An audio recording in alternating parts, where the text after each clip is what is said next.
So I did my interview from a hostel in Shanghai in bed in my pajamas after spending the entire day at Disneyland Shanghai.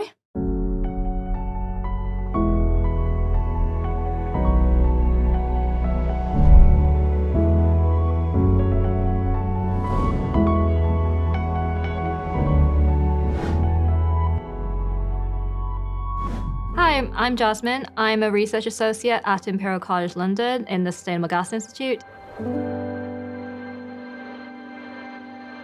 I'm working on a project funded by IDRIC, which will look at assessing the environmental impacts of different decarbonisation pathways for the industrial clusters. We'll be looking at how to decarbonise steel, cement, ammonia and methanol in the UK. In addition to greenhouse gas emissions, we're also going to look into the impacts to water scarcity, air quality, resource scarcity, so looking at materials and minerals, and other environmental impacts. And we're also going to be looking into how the UK will compare to other countries. I did have a slightly unusual upbringing.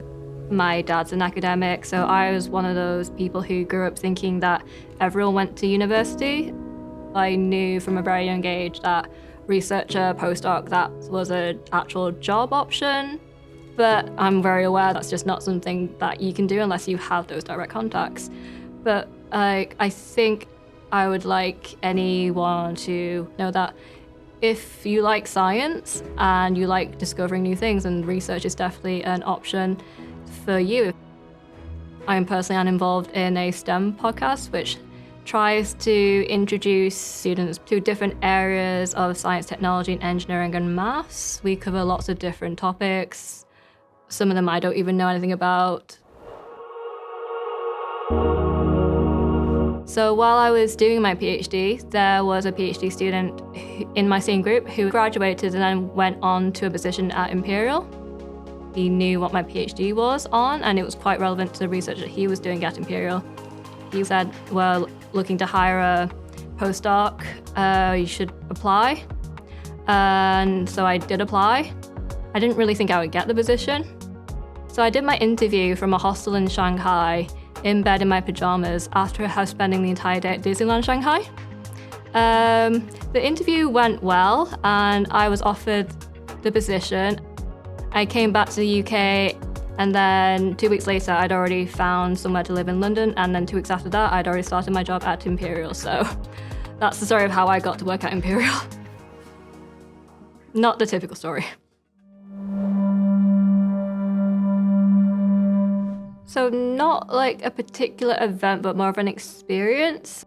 So when you really go deep into the area of life cycle assessment, you kind of find out that not very often is there one solution that's just environmentally superior to any other.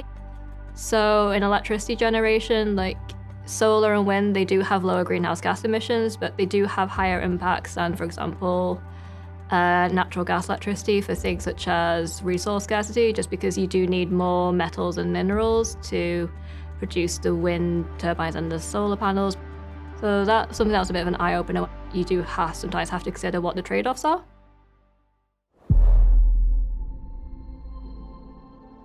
So I'd like to thank the student who sent in the question. I think it's an excellent question to be asking.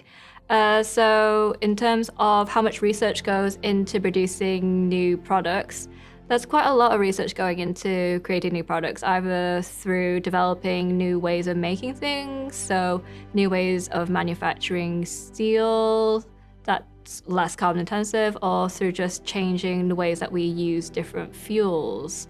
So using hydrogen instead of natural gas or other fossil fuels, or electrifying different processes. So there's lots of different research that goes into making products, either existing products or future products that we could be using in the next 5 to 10 years. Yes, through IDRIC, I've learnt a lot about how to better engage with industry as well as with policymakers, just because it's really good to have solid communications to really improve chances of collaboration, so that we can learn from each other and also support each other in our goals towards helping the UK decarbonise its industrial clusters.